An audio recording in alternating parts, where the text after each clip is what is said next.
नमस्कार दोस्तों, स्वागत है आप सभी का। आज हम लोग बातचीत करेंगे अफगानिस्तान और तालिबान से जुड़े हुए कुछ बातों को।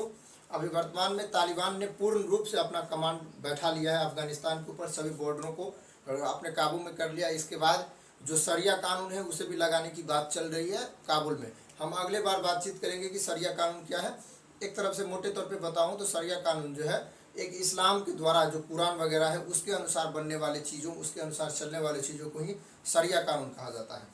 चलिए, जो बेसिक क्वेश्चन होगा आपके माइंड में अफगानिस्तान से जुड़ा हुआ, जैसे आज़ाद कब हुआ, कोई कहता है कि यह भारत का हिस्सा था। तो यह सत्य बात है कि भारत का हिस्सा था। एक समय था जब भारत का हिस्सा था अफगानिस्तान, और वहाँ तक भारत फैला हुआ था, इधर बर्मा तक, इधर नेपाल, इधर श्रीलंका, यहाँ तक फैला हुआ था।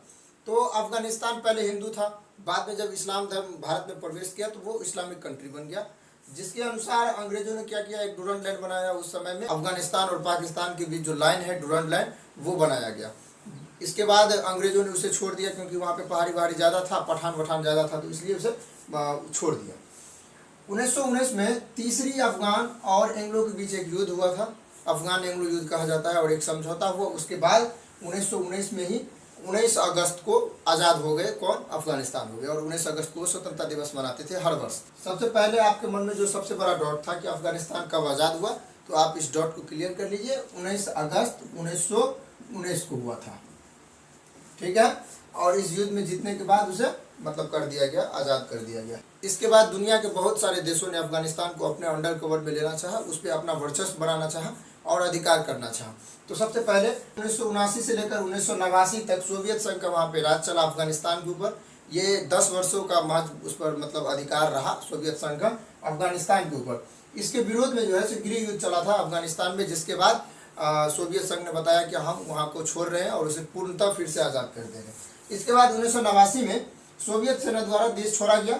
अमेरिका की मदद से तालिबान पनपा, मतलब समझ रहे हैं, तालिबान को भड़काया गया। अमेरिका बोला कि तुम इस पर आक्रमण करो, हम तुम्हें पैसा देंगे, हथियार देंगे, इस तरीके से तुम्हारे खर्चे को हम उठाएंगे। इसके बाद वो तालिबान क्या किया, अफगानिस्तान के ऊपर अपना दबाव बनाना शुरू कर दिया, उस पर वर्चस्व बनाना शुरू कर दिया। इस कंडीशन से उन्होंने बनाया भी और उस लंबे समय तक वो अधिकार भी किया। 1995 में काबुल पर शरिया कानून लगाया गया तालिबान के द्वारा, और बहुत लंबे समय तक शासन किया गया। 1995 से लेकर 2001 तक शासन किया गया। जस्ट बाद 2001 के युद्ध के बाद तालिबान को खदेड़ा अमेरिका ने। अब उस समय फिर से अमेरिका ने बताया कि मैं निसंतोष हूँ। बाद में जब ये पता चल गया सभी को, तो अमेरिका ने क्या किया, तालिबान को 2001 में फिर से वहाँ से मार पीट के लतिया जुतिया के वहाँ से भगा दिया। इसके बाद 2004 में क्या होता है, सभी देशों के सपोर्ट के बाद वहाँ पर एक संविधान का निर्माण किया जाता है, और जिस तरह अमेरिका में शासन व्यवस्था था उसी तरह यहाँ पर भी संविधान के द्वारा शासन व्यवस्था बनाने का कोशिश किया गया। जस्ट संविधान बनने के बाद क्या हुआ कि राष्ट्रपति का चुनाव हुआ वहाँ पे, और राष्ट्रपति का चुनाव होने के बाद देश को सुशासन रूप में सही तरीका से चलाने का कोशिश किया गया।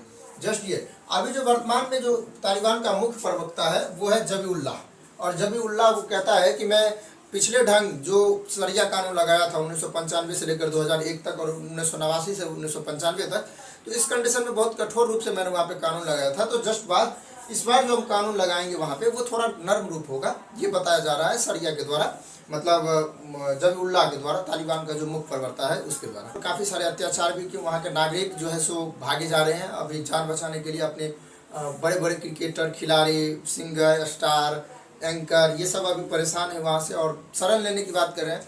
अभी तक भारत देश में जितने भी लोग आए हैं भारतीय वहाँ से, उसे काफ़ी वर्चस्व में भारत माता की जय, जय हिंद, जय भारत, इस तरीके से नारा लगवा के उसमें देशभक्ति का एक नया प्रमाण देखने को मिल रहा है। चलिए, बहुत बहुत धन्यवाद आप सभी को। आशा करते हैं आप लोग इन सभी बातों को समझ गए होंगे, और जो भी डॉट वगैरह हो तो आप हमें पूछ सकते हैं। Thank you so much.